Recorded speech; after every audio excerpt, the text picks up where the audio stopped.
Permanent hair removal at Anos. Flat 25% off. Call 970-389919.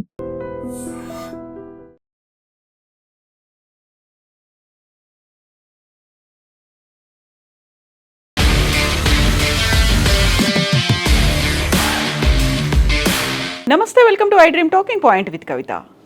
Karnataka Congress రాజకీయాల్లో గత కొన్ని రోజులుగా కొనసాగుతున్నటువంటి సస్పెన్స్ ఎట్టకేలకు ఒక క్లారిటీ వచ్చింది. రాష్ట్రంలో నాయకత్వ మార్పు అధికారికంగా ఖరారైంది. ముఖ్యమంత్రి పదవికి తాను రాజీనామా చేస్తున్నట్లుగా సీఎం సిద్ధరామయ్య స్వయంగా ప్రకటించారు. గురువారం ఉదయం తన అధికారిక నివాసంలో ఏర్పాటు చేసిన ప్రత్యేక బ్రేక్ఫాస్ట్ మీటింగ్లో ఆయన ఈ సంచలన నిర్ణయాన్ని తన కేబినెట్ సహచరులకు వివరించారు. మధ్యాహ్నం తర్వాత సిద్ధరామయ్య తన రాజీనామా లేఖను సమర్పించనున్నారు. ఈ క్రమంలోనే deputy CM DK Shivakumar Siddaramaiah కాళ్లు మొక్కి మరీ ఆశీర్వాదం తీసుకున్నారు. సిద్ధరామయ్య కాళ్లు ఎందుకు డీకే శివకుమార్ మొక్కారు? ఈ అల్పాహార విందు రాజకీయ చర్చలకే పరిమితం కాకుండా అత్యంత భావోద్వేగభరితమైనటువంటి ఘట్టానికి వేదికగా నిలిచింది. నాయకత్వ మార్పు అధికారికంగా ఖరారైనటువంటి తరుణంలో ఉప ముఖ్యమంత్రి డీకే శివకుమార్ అందరి సమక్షంలో ముఖ్యమంత్రి సిద్ధరామయ్య పాదాలకు నమస్కరించి ఆయన ఆశీర్వాదాలను తీసుకున్నారు. ఆ తర్వాత ఇద్దరు నేతలు ఒకరినొకరు ఆలింగనం చేసుకొని కాంగ్రెస్ పార్టీలో తమ ఐక్యతను చాటి చెప్పారు. అరుదైనటువంటి ఈ దృశ్యానికి సంబంధించినటువంటి ఫోటోలు, వీడియోలు ప్రస్తుతం సోషల్ మీడియాలో విపరీతంగా సర్క్యులేట్ అవుతున్నాయి. డీకే శివకుమార్ బాధ్యతలు చేపట్టడం దాదాపుగా ఖరారైందని పార్టీ వర్గాల్లో జోరుగా ప్రచారం సాగుతోంది. అయితే కొత్త ముఖ్యమంత్రి ఎవరు అనే దానిపై కాంగ్రెస్ హైకమాండ్ ఇప్పటిదాకా తుది నిర్ణయం ప్రకటించలేదు. ఆ కాంగ్రెస్ హైకమాండ్ ఏ నిర్ణయం తీసుకుంటుందో దానికి అందరూ కట్టుబడి ఉండాలని సిద్ధరామయ్య తన మంత్రులకు స్పష్టం చేసినట్టుగా తెలుస్తోంది.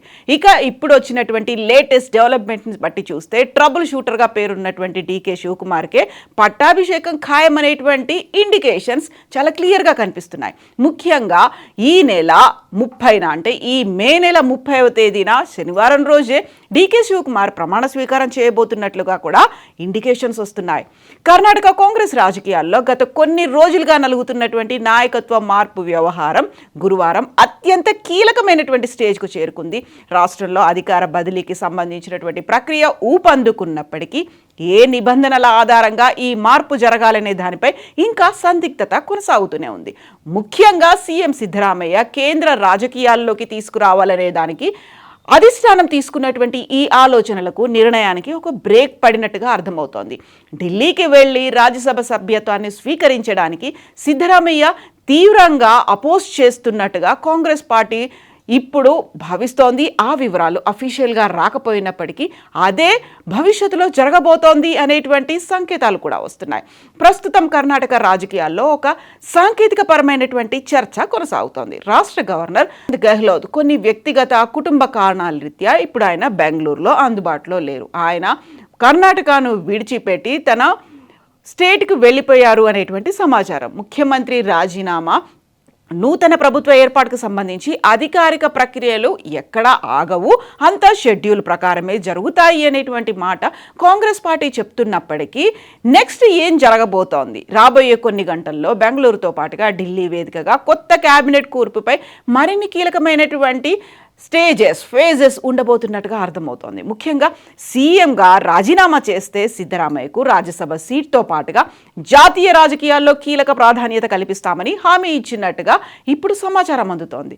ప్రస్తుతం రాజ్యసభలో విపక్ష నేతగా ఉన్నటువంటి మల్లికార్జున ఖర్గే పదవీకాలం వచ్చే నెలలో ముగియబోతోంది.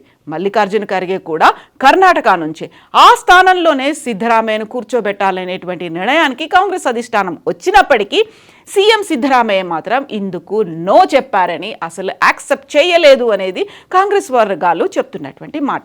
సిద్ధరామయ్య కుమారుడు యతీంద్రకు క్యాబినెట్లో చోటు కల్పిస్తాము అనేటువంటి మాట కూడా అధిష్టానం చెప్పినట్టు తెలుస్తోంది.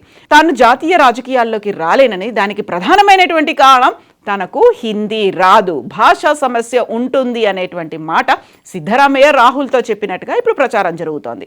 ముఖ్యమంత్రి పదవికి రాజీనామా చేసిన తర్వాత ఆయన ఎలాంటి నిర్ణయం తీసుకుంటారనేది ఉత్కంఠ రేపుతోంది. ముఖ్యంగా సిద్ధరామయ్య రాబోయే 2 ఏళ్ల పాటు కర్ణాటకలోనే సాధారణ ఎమ్మెల్యేలాగే కొనసాగేందుకు మొగ్గు చూపుతున్నారని ఇప్పుడు వార్తలు అందుతున్నాయి.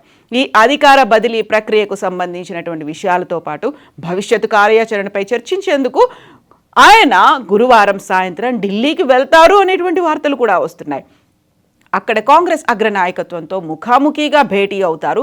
తన వర్గానికి రావాల్సినటువంటి దక్కాల్సినటువంటి న్యాయంపై పట్టుబడతారు అనేటువంటి వార్తలు వస్తున్నాయి. ఇక కొత్తగా ఏర్పడబోయేటువంటి డీకే శివకుమార్ మంత్రివర్గంలో సిద్ధరామయ్యకు అత్యంత నమ్మకస్తులైనటువంటి ముఖ్య అనుచరులకు, ఎమ్మెల్యేలకు కీలకమైనటువంటి మంత్రి పదవులు దక్కుతాయి అనేటువంటి వార్తలు వినిపిస్తున్నాయి.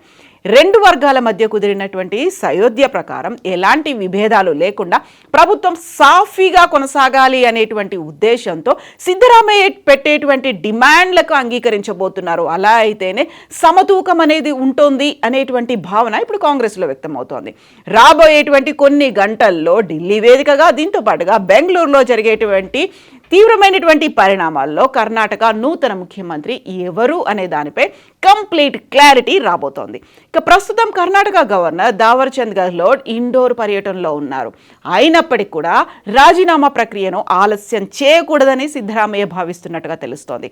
గవర్నర్ అందుబాటులో లేకపోయినప్పటికీ లోక్ భవన్కి వెళ్ళి ఆయన కార్యదర్శి లేకపోతే లోక్ భవన్లోనే ఆఫీస్లో లెటర్ను అందచేయాలి అనే నిర్ణయానికి సిద్ధరామయ్య వచ్చినట్టుగా సమాచారం. అయితే రాజీనామా ఆమోదం పొందాలంటే ఆయన వ్యక్తిగతంగా గవర్నర్ను కలవాల్సి ఉంటుంది అనేటువంటి ఒక మాట కూడా వినిపిస్తోంది.